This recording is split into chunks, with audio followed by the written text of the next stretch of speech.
चला तर आज आपण बैजिक राशींच्या विस्ताराची आपली कौशल्य एका पुढच्या लेव्हलवर नेऊया. इकडे बघा, डावीकडचं उदाहरण x+2 गुणिले x+3 हे तर तुम्हाला अगदी सोपं वाटत असेल, हो ना? पण उजवीकडचं उदाहरण 9x - 5t गुणिले 9x + 3t हे बघून थोडा गोंधळ उडतोय का? जर असं असेल तर मग तुम्ही अगदी योग्य ठिकाणी आला आहात. आज आपण 4 महत्त्वाच्या गोष्टी शिकणार आहोत, ज्या गणितात नेहमी थोड्या अवघड वाटतात. म्हणजे सहगुणक कसे हाताळायचे, मोठ्या संख्यांचा घन कसा करायचा, ऋणचिन्हांसोबत काय करायचं आणि अपूर्णांकांची एक मस्त युक्ती. ठीक आहे, चला तर मग आपल्या पहिल्या आव्हानापासून सुरुवात करूया. काय होतं जेव्हा x एकटा नसतो, म्हणजे त्याच्यासोबत एखादी संख्या किंवा सहगुणक असतो, ते पाहूया. आपलं उदाहरण आहे 9x - 5t 9x + 3t. आता इथे नीट बघा, पहिलं पद फक्त x नाहीये, तर ते आहे 9x. हा एक छोटासा बदल वाटतो, पण तो खूप महत्वाचा आहे. पाहूया कसा ते. घाबरू नका, आपण आपलं तेच जुनं आणि ओळखीचं सूत्र वापरणार आहोत. x + a x + b बरोबर x² अधिक a + bx अधिक ab.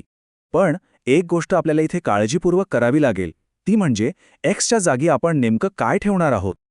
पायऱ्या अगदी तशाच आहेत. पहिली पायरी समान पद ओळखा, जे आहे 9x.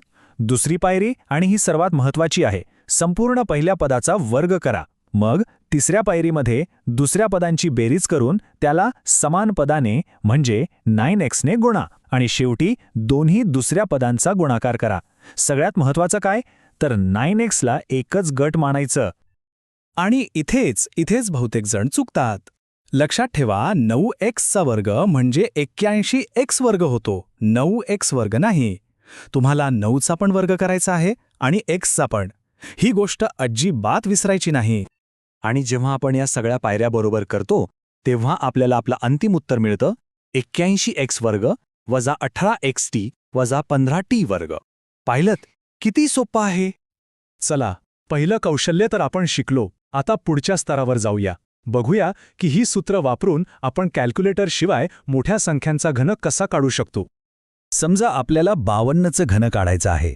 आता 52 गुणिले 52 गुणिले 52 करत बसणं खूपच किचकट काम आहे, बरोबर? पण यावर एक हुशारीचा मार्ग आहे, आणि तो म्हणजे आपलं विस्तार सूत्र. यासाठी आपण a + b³ हे सूत्र वापरणार आहोत.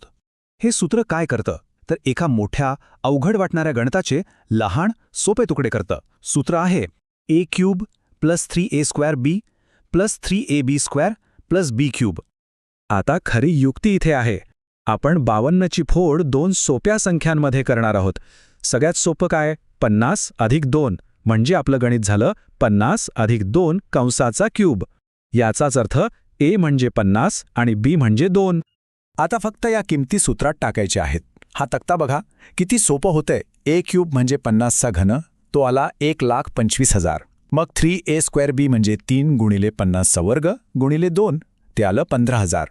पाहिलंत, प्रत्येक भागाची गणना करणं किती सोपं आहे. आता फक्त या सगळ्यांची बेरीज करायची आहे, आणि आपल्याला उत्तर मिळतं 1,40,608. झाला की नाही 52चा घन, तोही कॅल्क्युलेटरशिवाय. ठीक आहे, आता आपलं तिसरं आव्हान हे आहे ऋणचिन्हांबद्दल. घन विस्तारामध्ये या धन आणि ऋणचिन्हांच्या खेळात कसं जिंकायचं ते शिकूया. हे उदाहरण बघा, 7x - 9y³. आता इथे दोन्ही गोष्टी आहेत, सहगुणक पण आहेत आणि वजाबाकीचं चिन्ह पण आहे. त्यामुळे इथे आपल्याला जास्त लक्ष द्यावं लागेल. यासाठी आपल्याकडे a - b³ सूत्र आहे. हे a + b³ सारखंच दिसतं, पण चिन्हांकडे नीट लक्ष द्या.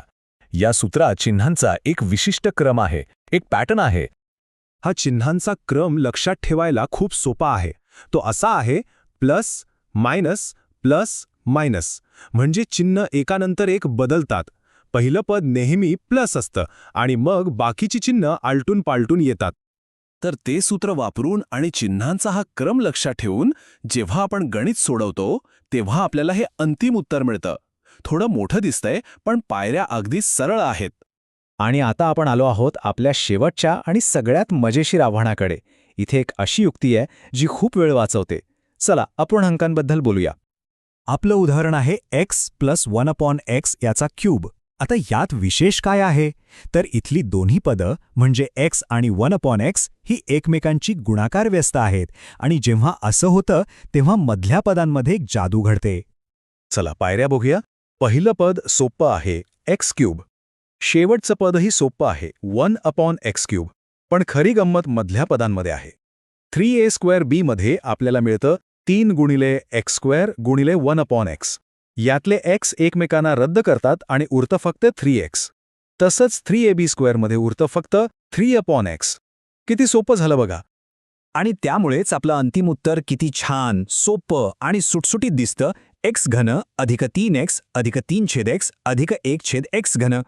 त्या युक्तीमुळे हे शक्य झालं. वा, आपण बऱ्याच गोष्टी शिकलो. चला, आपण आज जी नवीन कौशल्य शिकलो आहोत त्यांचा पटकन एक आढावा घेऊया. तर या 4 गोष्टी नेहमी लक्षात ठेवा.